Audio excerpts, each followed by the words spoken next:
എല്ലാവർക്കും നമസ്കാരം. ഞാൻ Ramakrishnan TB MD and CEO of Sharewell securities limited ആണ്. ഒപ്പം SEBI രജിസ്റ്റേർഡ് റിസർച്ച് അനലിസ്റ്റ് കൂടിയാണ്. ഈ പോഡ്കാസ്റ്റ് കേട്ടതിന് ശേഷം ഡിസ്ക്ലെയിമർ കൂടി വായിച്ചു നോക്കണമെന്ന് താല്പര്യപ്പെടുന്നു. ഇന്ന് നമ്മൾ ഈ പോഡ്കാസ്റ്റിൽ കവർ ചെയ്യുന്നത് ഇന്ത്യാബുൾ റിയൽ എസ്റ്റേറ്റ് ലിമിറ്റഡ് ആണ്. നമ്മൾ ഇന്ത്യാബുൾ റിയൽ എസ്റ്റേറ്റ് ലിമിറ്റഡിൻ്റെ ഒരു ചരിത്രം നോക്കുകയാണെങ്കിൽ വളരെ പ്രോമിസിങ് ആയിട്ടുള്ള ഒരു ഹിസ്റ്ററിയാണ് ഇന്ത്യാബുൾ റിയൽ എസ്റ്റേറ്റിനുള്ളത്. പ്രത്യേകിച്ച് ഇന്ത്യാബുൾ ഗ്രൂപ്പിൻ്റെ പഴയ പ്രൊമോട്ടർക്കുള്ളത്. 1999 സമീർ ഗെലോട്ടും അദ്ദേഹത്തിൻ്റെ 2 സുഹൃത്തുക്കളും കൂടിയിട്ട് ഇന്ത്യാബുൾ ഗ്രൂപ്പ് ഫോം ചെയ്യുന്നത്. ഇന്ത്യാബുൾ ഫിനാൻഷ്യൽ സർവീസസ് ലിമിറ്റഡ് എന്ന് പറഞ്ഞൊരു കമ്പനിയാണ് ഫോം ചെയ്തത്. അതിനുശേഷം NSE BSE മെമ്പർഷിപ്പ് എടുത്ത് ഡെപ്പോസിറ്ററി പാർട്ടിസിപ്പേഷൻ ആക്ടിവിറ്റീസിലേക്കൊക്കെ ഇറങ്ങിയിട്ടുള്ള ഒരു ഗ്രൂപ്പായിരുന്നു. 2000 മുതൽ 2011 വരെ ഇന്ത്യൻ സ്റ്റോക്ക് മാർക്കറ്റിൽ ഏറ്റവും കൂടുതൽ ഗ്രോ ചെയ്തിരുന്ന ഒരു ബ്രോക്കിംഗ് സ്ഥാപനം കൂടിയായിരുന്നു ഇന്ത്യാബുൾസ്. തീർച്ചയായിട്ടും ഇന്ത്യാബുൾസ് ഫോം ചെയ്ത സമയങ്ങളിൽ നമ്മുടെ റിയൽ എസ്റ്റേറ്റ് ബൂമൊന്നും സ്റ്റാർട്ട് ചെയ്തിട്ടില്ല ഇന്ത്യയിൽ. അപ്പോൾ 2000 മുതൽ 2006-2007 വരെ ധാരാളം റിയൽ എസ്റ്റേറ്റുകളാണ് ഇവർ അക്വയർ ചെയ്തിട്ടുള്ളത്. അപ്പോൾ വളരെ ലോ റേറ്റിലാണ് ബോംബെയിലും മറ്റ് സമീപ പ്രദേശങ്ങളിലും അതുപോലെ തന്നെ ഡൽഹിയിൽ അതുപോലെ തന്നെ UK ഈ company real estate asset acquire ചെയ്തിട്ടുള്ളത്.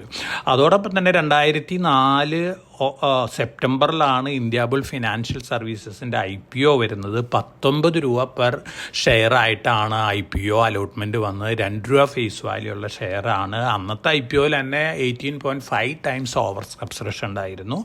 അത് ലിസ്റ്റ് ചെയ്ത് തന്നെ 80 രൂപ 90 രൂപ റേഞ്ചിലാണ്. അതിനുശേഷം വലിയ മുന്നേറ്റമാണ് ഇന്ത്യാബുൾ സ്റ്റോക്ക് പ്രൈസിൽ ഉണ്ടായിട്ടുള്ളത്. അതോടൊപ്പം തന്നെ ഇന്ത്യാബുളിൻ്റെ അണ്ടറിൽ ധാരാളം സബ്സിഡിയറികൾ ഉണ്ടായിരുന്നു. ഹൗസിംഗ് ഫിനാൻസ് സബ്സിഡിയറി ഉണ്ടായിരുന്നു, റിയൽ എസ്റ്റേറ്റ് ഉണ്ടായിരുന്നു, സബ്സിഡിയറി ഉണ്ടായിരുന്നു. 2006 ഇന്ത്യാബുൾ ഫിനാൻഷ്യൽ സർവീസസിൽ നിന്ന് ഇന്ത്യാബുൾ റിയൽ എസ്റ്റേറ്റ് ഡീമർജ് ചെയ്യുന്നത്. 1:1 റേഷ്യോയിലാണ് ഡീമർജ് ചെയ്തിട്ടുള്ളത്. ആണ് ഇന്നത്തെ ഇന്ത്യാബുൾ റിയൽ എസ്റ്റേറ്റ് ലിമിറ്റഡ്. അപ്പോൾ ഡീമർജറിൽ കൂടെ ലിസ്റ്റ് ചെയ്തിട്ടുള്ളൊരു കമ്പനിയാണ്. 2012 ഇന്ത്യാബുൾ ഫിനാൻഷ്യൽ സർവീസസ് ലിമിറ്റഡ് അതിൻ്റെ സബ്സിഡിയറിയായ ഇന്ത്യാബുൾ ഹൗസിംഗ് ഫിനാൻസ് ലിമിറ്റഡ് ആയിട്ട് റിവേഴ്സ് മെർജ് ചെയ്താണ്. അതാണ് ഇന്നത്തെ ഇന്ത്യാബുൾ ഹൗസിംഗ് ഫിനാൻസ് ലിമിറ്റഡ്.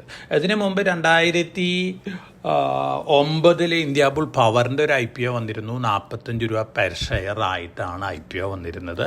അതിനുശേഷം ഇതിലുണ്ടായിരുന്ന പണ്ടത്തെ ഡയറക്ടേഴ്സൊക്കെ ഡീമർജ് ചെയ്തു അതാത് കമ്പനികളിലും. അതുപോലെ തന്നെ ആ ഒരു സ്പ്ലിറ്റൊക്കെ ഉണ്ടായി.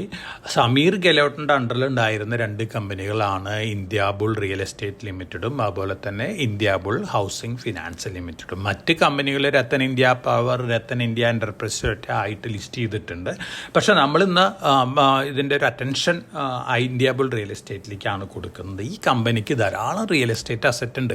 അന്നത്തെ ഒരു കാലഘട്ടത്തിൽ ആ റിയൽ എസ്റ്റേറ്റ് ഭൂമിയിലൊക്കെ ഏറ്റവും കൂടുതൽ അസറ്റ് അക്വയർ ചെയ്തിട്ടൊരു കമ്പനി ആയിരുന്നു ഇന്ത്യാബുൾ റിയൽ എസ്റ്റേറ്റ്. പക്ഷേ പിന്നീട് വന്നിട്ടുള്ള പല കോൺട്രവേഴ്സികളിലും പെട്ടിട്ട് സ്റ്റോക്ക് പ്രൈസൊക്കെ താഴെ പോരാണ് ഉണ്ടായത്. പക്ഷെ ഒരു കാര്യം തീർച്ചയാണ്, ഇന്ത്യൻ സ്റ്റോക്ക് മാർക്കറ്റിൽ കൂടെ വളരെ ലോ റേറ്റിൽ IPO നടത്തി ഏറ്റവും കൂടുതൽ വെൽത്ത് ക്രിയേറ്റ് ചെയ്തിട്ടുള്ളൊരു ഓൺട്രപ്രണറും കൂടിയാണ് സമീർ ഗെലോട്ട്. ആ ഒരു ഗ്രൂപ്പും കൂടിയാണ് ഇന്ത്യാബുൾ ഗ്രൂപ്പ്. ഇന്ന് എനിക്ക് തോന്നുന്നു അതിൻ്റെ സ്റ്റോക്ക് പ്രൈസൊക്കെ പഴയ അട്രാക്ഷനൊന്നും ഇല്ല.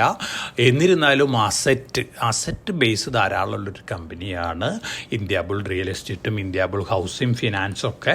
ഇപ്പോൾ സമീർ ഗെലോട്ട് ഈ കമ്പനികളിൽ നിന്നെല്ലാം തന്നെ മാറിയിരിക്കുകയാണ്. പുതിയ പ്രൊമോട്ടേഴ്സാണ് ഇന്ത്യാബുൾ റിയൽ എസ്റ്റേറ്റിന് വരാൻ പോകുന്നത്. കഴിഞ്ഞ ദിവസം എക്സ്ചേഞ്ചിൽ സബ്മിറ്റ് ചെയ്ത പ്ലാൻ പ്രകാരം പുതിയ അലോട്ട്മെൻറ്റ് നടത്തുകയാണ്. ഇന്ത്യാബിൾ റിയൽ എസ്റ്റേറ്റിൽ എംബസി ഗ്രൂപ്പ്, അതുപോലെ തന്നെ Blackstone real estate fund, Baillie Gifford എന്ന് പറയുന്നൊരു ഫണ്ട്, ഒപ്പം പൂനാവാല ഫിൻകോർപ്പ്, അതുപോലെ തന്നെ മറ്റ് പല ഇൻസ്റ്റിറ്റ്യൂഷൻസും കൂടി ഇന്ത്യാബിൾ റിയൽ എസ്റ്റേറ്റിൽ ഇൻവെസ്റ്റ്മെൻറ്റ് നടത്തിയിരിക്കുകയാണ്. വളരെ പോസിറ്റീവായിട്ടുള്ള ന്യൂസാണ് ഈ ഇന്ത്യാബിൾ ഗ്രൂപ്പിനെ സംബന്ധിച്ച്. കാരണം ഇനിയൊരു റിവൈവലിൻ്റെ കാലമാണ്. എംബസിയാണ് ഇതിൽ മേജറായിട്ടുള്ള സ്റ്റേക്ക് ഹോൾഡ് ചെയ്യാൻ പോകുന്നത്. എംബസി നമുക്കറിയാം റിയൽ എസ്റ്റേറ്റ് ഇൻവെസ്റ്റ്മെൻറ്റ് ട്രസ്റ്റ് രംഗത്ത് ഏറ്റവും നല്ല റേറ്റ്സ് ലോഞ്ച് ചെയ്തുകൊണ്ട് നല്ല പെർഫോമൻസ് കാഴ്ചവെക്കുന്ന ഒരു ഗ്രൂപ്പാണ്. അപ്പോൾ എംബസി ഗ്രൂപ്പാണ് ഇനി ഇന്ത്യ ബുൾ റിയൽ എസ്റ്റേറ്റിൻ്റെ ഏറ്റവും കൂടുതൽ സ്റ്റേക്ക് ഹോൾഡ് ചെയ്യാൻ പോകുന്നത്. അവരോടൊപ്പം തന്നെ ബെയ്ലി ഗിഫോർഡ് എന്ന് പറയുന്നൊരു കമ്പനിയുണ്ട്, Blackstone real estate fund ഉണ്ട്, മറ്റ് ഇൻസ്റ്റിറ്റ്യൂഷൻസൊക്കെ ഉണ്ട്.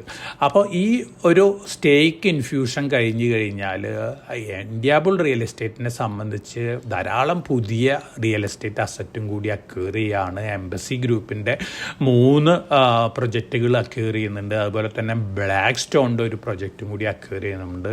അപ്പോൾ ഈ അക്വിസിഷൻ കഴിയുമ്പോൾ ഇന്ത്യയിലത്തെ 7 ലാർജ് റിയൽ എസ്റ്റേറ്റ് കമ്പനികളിൽ ഒന്നായിട്ട് മാറാൻ പോവുകയാണ് India Bull real estate limited. ഇതിൻ്റെ ഒരു സൈസ് നോക്കുകയാണെങ്കിൽ വളരെ വലിയ സൈസാണ്. 16 മില്യൺ സ്ക്വയർ ഫീറ്റ് ഉണ്ട്.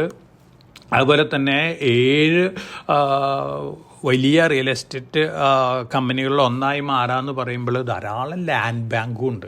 അപ്പോൾ ഇത്തരത്തിലുള്ളൊരു കമ്പനി തീർച്ചയായിട്ടും ഇപ്പോഴത്തെ മാർക്കറ്റ് റേറ്റിൽ നിന്ന് നല്ല രീതിയിൽ മുന്നേറ്റം കാഴ്ചവെക്കാനുള്ള സാധ്യതകളാണ് കാണുന്നത്. കാരണം ഇപ്പോൾ സ്റ്റേക്ക് ഇൻഫ്യൂസ് ചെയ്തിട്ടുള്ള എംബസി ഗ്രൂപ്പും അതുപോലെ തന്നെ ബ്ലാക്ക് സ്റ്റോണും ഒക്കെ റിയൽ എസ്റ്റേറ്റ് രംഗത്ത് വളരെ പ്രോമിസിങ് ആയിട്ടുള്ള റിട്ടേൺ ഇൻവെസ്റ്റേഴ്സിന് കൊടുത്തിട്ടുള്ള കമ്പനികളാണ്. അതുകൊണ്ട് തന്നെ ഇവരുടെ പാർട്ടിസിപ്പേഷൻ ഇന്ത്യ ബുൾ റിയൽ എസ്റ്റേറ്റിൻ്റെ സ്റ്റോക്ക് പ്രൈസിൽ അടുത്ത വർഷങ്ങളിൽ നല്ല മുന്നേറ്റം ഉണ്ടാക്കുന്നുള്ളൊരു എക്സ്പെക്റ്റേഷനാണുള്ളത്. തീർച്ചയായിട്ടും ഇത്തരത്തിലുള്ള ന്യൂസ് ഫ്ലോസ് വരുമ്പോൾ നമ്മൾ അത്തരത്തിലുള്ള സ്റ്റോക്കുകൾ ലോങ് ടൈം പോയിൻ്റ് ഓഫ് വ്യൂവിൽ വാങ്ങി സൂക്ഷിക്കുന്നത് നല്ലൊരു ഡിസിഷൻ ആയിരിക്കും എന്നാണ് എൻ്റെ ഒരു എക്സ്പെക്റ്റേഷൻ. ഇപ്പോൾ 108.22 കോടിയാണ് ഇക്വിറ്റി ക്യാപിറ്റലുള്ളത്. ഈ സ്റ്റേക്ക് ഇൻഫ്യൂഷൻ കഴിയുമ്പോൾ 176.62 കോടിയായിട്ട് സ്റ്റേക്ക് ഇൻക്രീസ് വരികയാണ്. തീർച്ചയായിട്ടും വളരെ പോസിറ്റീവായിട്ടുള്ള ന്യൂസാണ്. മറ്റ് റിയൽ എസ്റ്റേറ്റ് കമ്പനികളായിട്ട് കമ്പയർ ചെയ്യുമ്പോൾ ഒരു അപ്രീസിയേഷൻ ഇതുവരെ വരാത്തൊരു ഗ്രൂപ്പും കൂടിയാണ്. പുതിയ മാനേജ്മെൻറ്റും പുതിയ സ്റ്റേക്ക് ഹോൾഡേഴ്സൊക്കെ വരുമ്പോൾ വലിയ രീതിയിലുള്ള ബെനിഫിറ്റാണ് നമ്മൾ ഈ കമ്പനിയിൽ നിന്ന് എക്സ്പെക്റ്റ് ചെയ്യുന്നത്. അതോടൊപ്പം തന്നെ ഇതിൻ്റെ പേരും മാറാൻ പോവുകയാണ്. ഇക്വിനോക്സ് ഇന്ത്യ ഡെവലപ്മെൻറ്റ്സ് ലിമിറ്റഡ് എന്ന് പറയുന്നിട്ടുള്ള പുതിയ പേരുമായിട്ട് മാറുകയാണ്. അപ്പോൾ ഇന്ത്യ ബുൾ റിയൽ എസ്റ്റേറ്റിനെ സംബന്ധിച്ച് അവരുടെ മോശം കാലഘട്ടം കഴിഞ്ഞു എന്നുള്ളൊരു എക്സ്പെക്റ്റേഷനാണ് എനിക്കുള്ളത്. അതുകൊണ്ട് തന്നെ ലോങ് ടൈം പോയിൻ്റ് ഓഫ് വ്യൂവിൽ ഡെലിവറി വാങ്ങുന്ന ഇൻവെസ്റ്റേഴ്സിന് നല്ലൊരു റിയൽ എസ്റ്റേറ്റ് കമ്പനിയായിട്ട് മാറിയിരിക്കുകയാണ് India Bull real estate limited. ഇപ്പോൾ ഇൻഫ്യൂസ് ചെയ്തിട്ടുള്ള 3,911 കോടി രൂപ അസറ്റ് അക്വിസിഷനും മറ്റ് ഡെവലപ്മെൻ്റൽ ആക്ടിവിറ്റീസിനും ഇന്ത്യ ബുൾ റിയൽ എസ്റ്റേറ്റിന് യൂസ് ചെയ്യാം. അത് തന്നെ വളരെ പോസിറ്റീവായിട്ടുള്ള ഒരു കാര്യമാണ്. അപ്പോൾ ലോങ് ടൈം പോയിൻ്റ് ഓഫ് വ്യൂവിൽ ഡെലിവറി എടുക്കുന്ന ഇൻവെസ്റ്റേഴ്സിന് ധൈര്യമായിട്ട് വാങ്ങി വയ്ക്കാവുന്ന ഒരു സ്റ്റോക്കാണ് India Bull real estate limited, അല്ലെങ്കിൽ ഇക്വിനോക്സ് ഇന്ത്യ ഡെവലപ്മെൻറ്റ്സ് ലിമിറ്റഡ് എന്ന് പറയുന്ന പുതിയ പേരിലുള്ള India Bull real estate limited. തീർച്ചയായിട്ടും വളരെ പോസിറ്റീവ് ന്യൂസാണ് ഡെലിവറി ഇൻവെസ്റ്റേഴ്സിനെ സംബന്ധിച്ച്.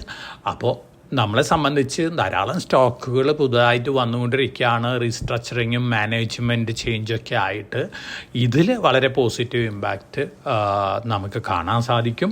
അപ്പോൾ India Bull real estate limited long term വ്യൂയിലുള്ള ഇൻവെസ്റ്റേഴ്സ്, ഡെലിവറി ഇൻവെസ്റ്റേഴ്സ് ധൈര്യമായിട്ട് വാങ്ങി വയ്ക്കുന്നത് നന്നായിരിക്കും എന്നാണ് എനിക്ക് സജസ്റ്റ് ചെയ്യാനുള്ളത്.